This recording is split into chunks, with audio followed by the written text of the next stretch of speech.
ఇవాళ కుట్ర జరుగుతుంది. ఈ కుట్ర వెనకాల పాలమూరు నాయకత్వాన్ని బలహీనపరచాలి.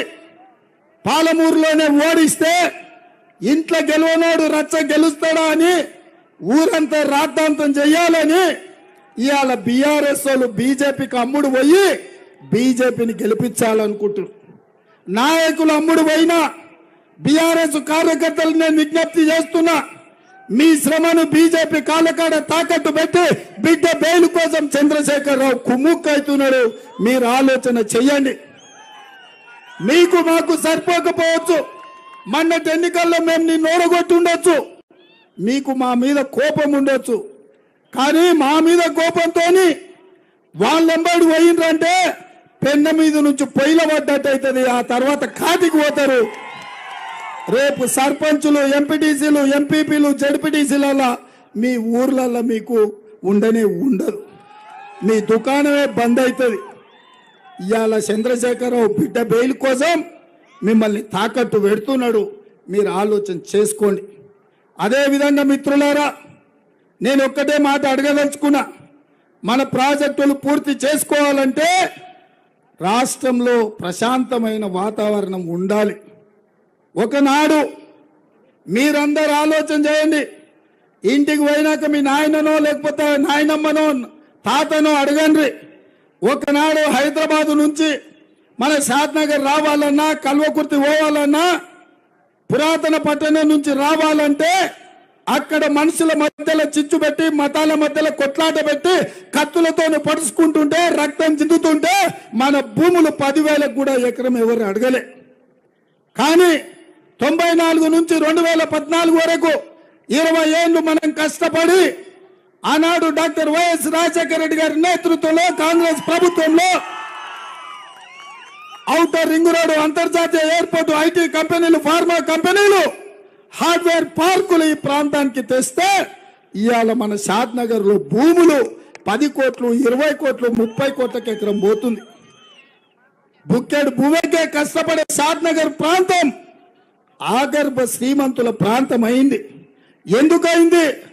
మతాల మధ్య సామరస్యం తెచ్చి, మనుషుల మధ్యలో శత్రుత్వం తగ్గించి, ఒకరు ఒకరు బాయ్ బాయ్ అని ఈ రోజు మనం పిలుచుకునే పరిస్థితులు కల్పించి, పెట్టుబడులు తీసుకొచ్చి వేల కోట్ల రూపాయల పెట్టుబడులు పెట్టి జాతీయ అంతర్జాతీయ కార్పొరేట్ కంపెనీలను తెచ్చి లక్షలాది ఉద్యోగాలు ఇచ్చినందుకు ఇవాళ మన ప్రాంతం అభివృద్ధి చెందింది. చూస్తుంటేనే ఎయిర్పోర్టు షాద్నగర్ కలిసిపోతే తొందరలోనే కొత్తూరు దాటుకొని ఇక్కడికి వచ్చేస్తాడు. ఒకనాడు కోకపేట ఎక్కడుందంటే ఏనో పల్లెటూరు అనేది. కోకపేట 100 కోట్లకు ఎకరం అయింది భూమి. ఎందుకైందా? హైదరాబాదులో మత కల్లోలాలు లేవు, మనుషుల మధ్యలో పంచాయతీలు లేవు, కత్తులు కడుపుల్లో కూర్చుకునే విధానం లేదు. అందుకే ఇవాళ మన రాష్ట్రం, మన నగరం అంతర్జాతీయ ఖ్యాతి వచ్చింది, విశ్వ నగరంగా మారింది. ఇవాళ మనం శ్రీమంతులమైనం. అట్లాంటి రాష్ట్రంలో ఇవాళ బీజేపీ కుట్ర చేస్తుంది.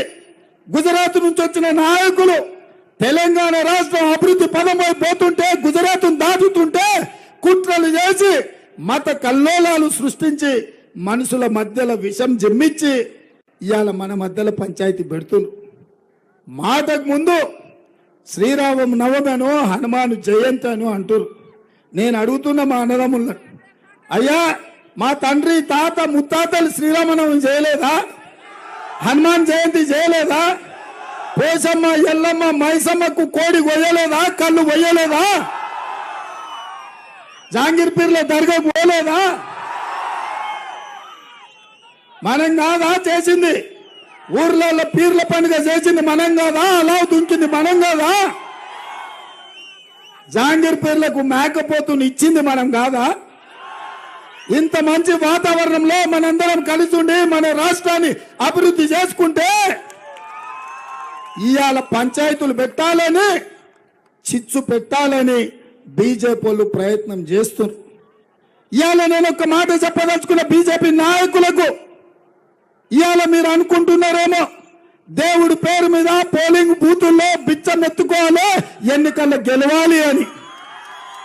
కానీ నేను తెలంగాణ రాష్ట్ర ముఖ్యమంత్రిగా పిసిసి అధ్యక్షుడిగా ఒక మాట చెప్పదలుచుకున్న బీజేపీ నాయకులకు నరేంద్ర మోడీ గారికి, దేవుడు గుడిలో ఉండాలి, భక్తి గుండెల్లో ఉండాలి.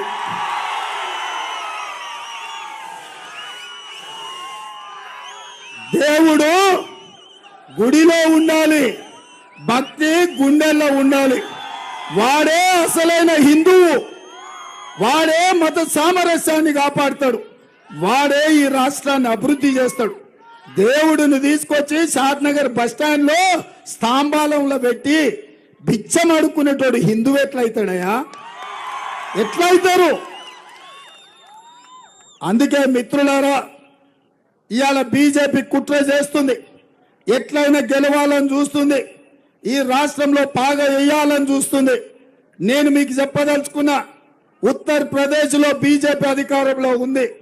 ఢిల్లీ పార్లమెంటు నుంచి నోయిడా అనే పట్టణం 25 నిమిషాలలో వెళ్తాం. ఆడ షాద్నగర్ లో ఎకరం అమ్ముతే 100 ఎకరాలు వస్తుంది.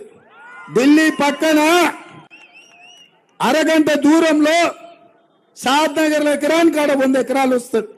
ఎందుకు ఆడ ధర లేదు? ఎందుకు పెట్టుబడులు వస్తలేవు?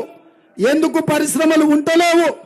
ఎందుకు ఐటీ కంపెనీలు లేవంటే, మత కల్లోలాలు సృష్టించి బుల్డోజర్లు పెట్టి కూలగొట్టి కత్తులతో పొడుచుకుంటుంటే, రక్తం ఏరులై పారుతుంటే పెట్టుబడి ఎవడు పెట్టడు, ఎవడు ఆ ప్రాంతంలో ఉండడు.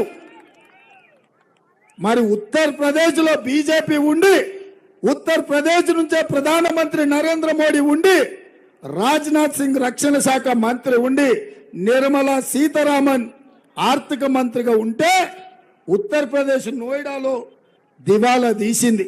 ఎందుకు? మత కల్లోలాలు ఉన్నందుకు, మనుషుల మధ్యలో విషం చిమ్మిచ్చినందుకు. ఇవాళ నేను అడుగుతున్న ఇక్కడికి వచ్చిన వేలాది మంది యువకులను, ఈ తెలంగాణ సమాజాన్ని, 4 కోట్ల ప్రజల్ని, నిజంగానే బీజేపీ మత విద్వేషాలు రెచ్చగొట్టి రేపు రాబోయే ఎన్నికల్లో 5, 6, 7 ఎంపీలు గెలిస్తే ఈ రాష్ట్రంలో ప్రభుత్వం ఏర్పాటు చేయాలని మతాల మధ్యలో, మనుషుల మధ్యలో చిచ్చు పెట్టి కత్తులతో పడుచుకుంటే పెట్టుబడులు వస్తాయా? ఉన్నాయి తరలిపోతే మన భూములు ఏం కావాలి, మన బతుకులు ఏం కావాలి, మన ఉద్యోగాలు ఏం కావాలి, మన పరిశ్రమలు ఎటు పోవాలి? మిత్రులారా, బీజేపీ గెలవడానికి రాష్ట్రాన్ని సర్వనాశనం చేసుకుందామా? ఆలోచన చెయ్యండి.